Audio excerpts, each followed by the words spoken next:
Selamat datang di channel Patriot 408 dan selamat menonton. Film ini akan menceritakan seorang perempuan yang bernama Rini. Dia sendiri tinggal di pinggiran kota Jakarta di sebuah rumah tua milik neneknya yang bernama Rahma Saedah. Dan Rini mempunyai sebuah keluarga tentunya. Dia mempunyai ibu yang bernama Marwani Suwono yang keadaannya sekarang sedang sakit keras. Kemudian seorang bapak yang aku gak tahu namanya dan ketiga adiknya Tony Bodian.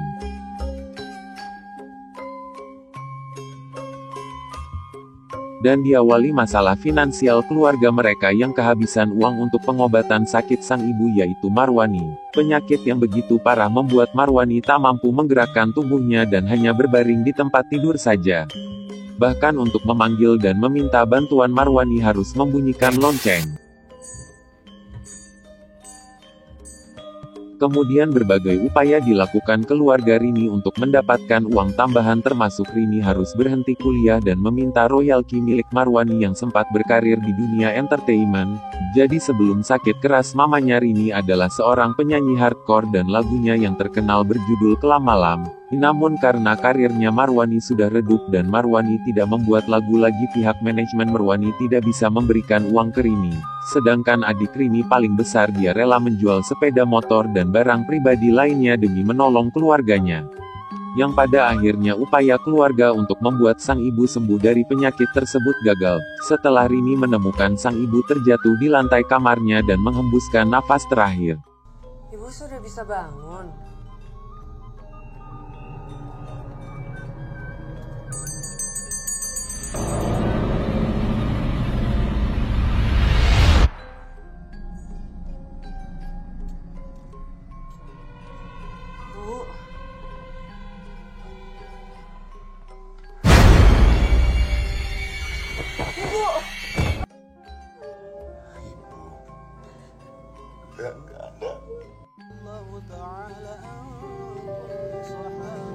Di pemakaman Marwani keluarga Rini bertemu seorang ustadz yang aku gak tahu namanya, pokoknya ustadz gitulah.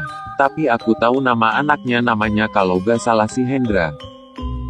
Hai, aku Hendra, anak ustadz. Soalnya pernah ketemu sebelum tuh orang ketabrak truk. Emang si Hendra tuh suka ugal-ugalan kalau naik motor. Kemudian si ustadz dan si Hendra katanya mau bantuin keluarga Rini. Ketika Marwani sudah meninggal mereka kesulitan ekonomi.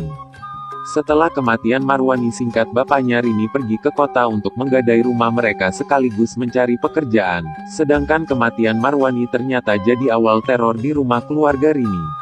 Mereka didatangi oleh sesosok yang menyerupai sang mendiang ibu.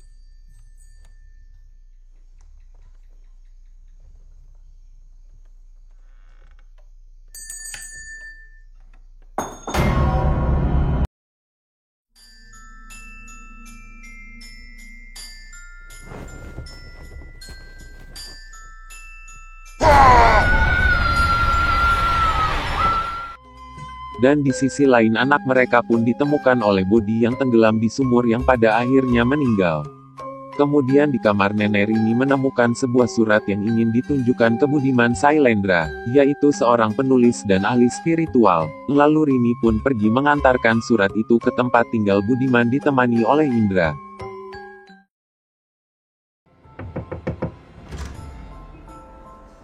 Ada apa?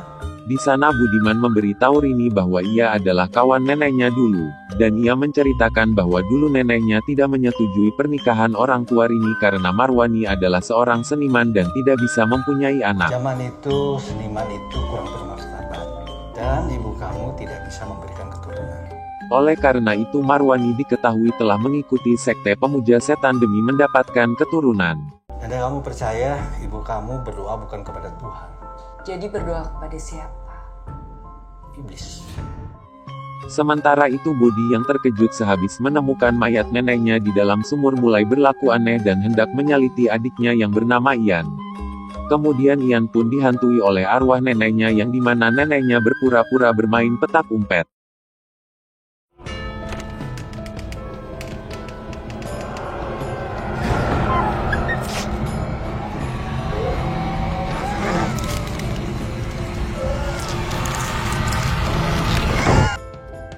Dan di sisi lain Tony yang sedang membaca majalah Maya pemberian Budiman yang memiliki artikel mengenai pengabdi setan. Tony membicarakan hubungan ibu mereka dengan sekte pengabdi setan dan kemungkinan adik mereka yang bernama Ian akan diambil oleh sekte tersebut setelah berumur 7 tahun. Namun tetapi Rini tidak menggubrisnya dan tidak percaya dengan hal-hal seperti itu. Kebanyakan baca beginian bisa jadi sinting.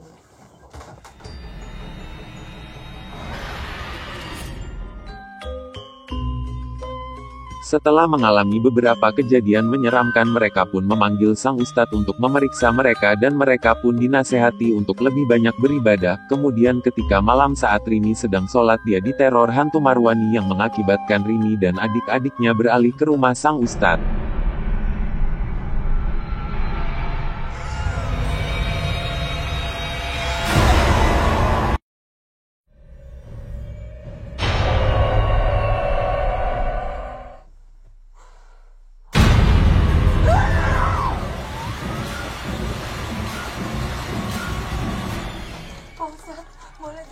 Iya, masuk dulu.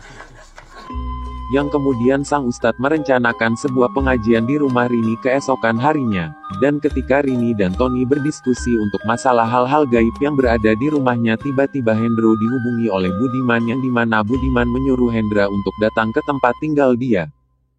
Pak Budiman telepon. Ada yang penting katanya. Dan di sana Budiman memberikan sebuah artikel yang dia tulis sebagai koreksi artikel sebelumnya untuk diberikan ke Rini. Kemudian di perjalanan pulang tanpa sengaja Hendra melihat sebuah penampakan menyeberang ke jalan, yang pada akhirnya motor Hendra oleng, kemudian Hendra terjatuh dan terlindas truk.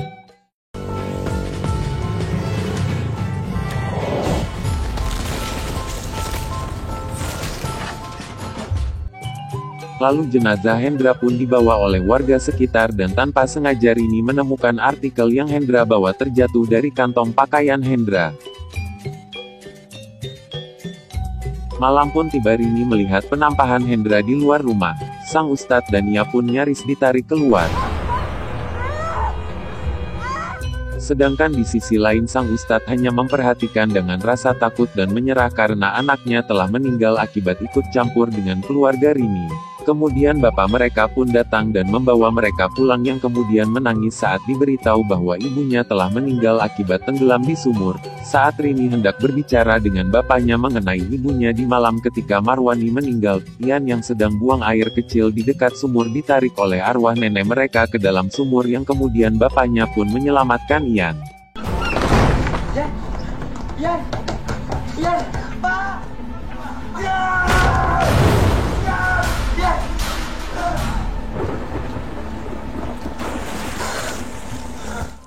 Setelah mereka menyelamatkan Ian, tiba-tiba terjadi hal-hal mistis di rumah mereka akibat ulah sektor setan, dan rumah mereka dikepung oleh pengabdi setan yang menebar biji saga di pekarangan rumah mereka. Lalu Rini, Tony dan bapaknya pun terkunci di lorong tangga akibat ulah nenek mereka, sedangkan Ian ditarik nenek mereka.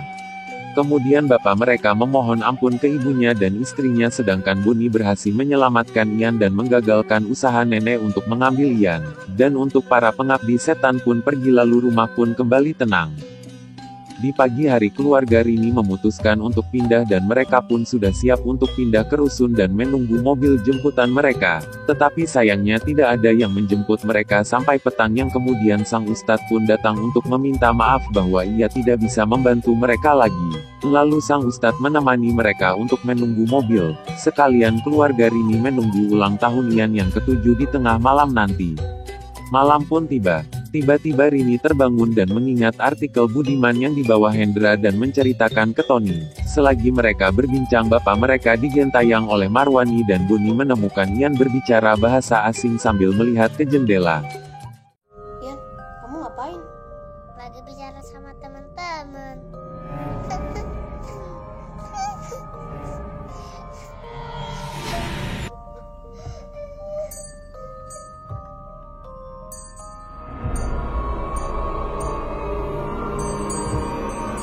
Lalu Rini, Tony, Bondi dan bapaknya pun bersembunyi di kamar nenek yang pada akhirnya mereka tahu bahwa mayat-mayat telah hidup dari pemakaman untuk mengambil Ian.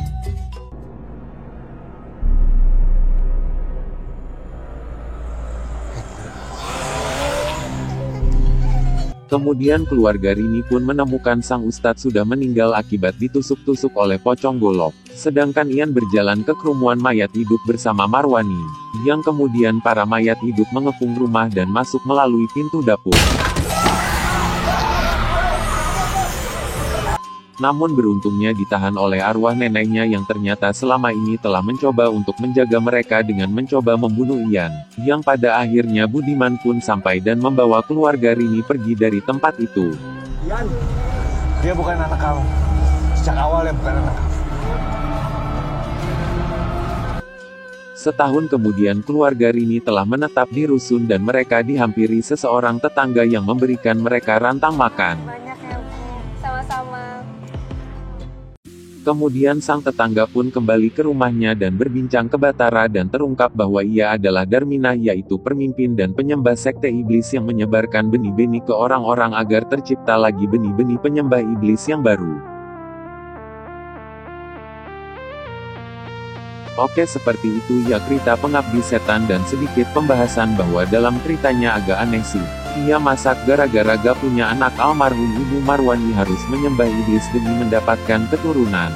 Dan biasanya kalau orang-orang menyembah iblis itu nyarinya harta, gitulah ini anak. Dan lebih anehnya keturunnya bukan berasal dari suaminya namun dari laki-laki sang penyembah iblis juga. Ya adik, gila lah pokoknya. Makanya katanya muka anak-anak mereka enggak ada yang sama. Tapi yang menjadi pertanyaan besar bagi gue, kalau si Marwani bisa hamil dari para laki-laki di sekte tersebut, sebenarnya yang mandul Marwani atau suaminya sih? Apakah kalian tahu? Silakan tulis di kolom komentar dan jangan lupa like dan subscribe. Matur nuwun, sampai jumpa di video berikutnya di Patriot 408 Channel.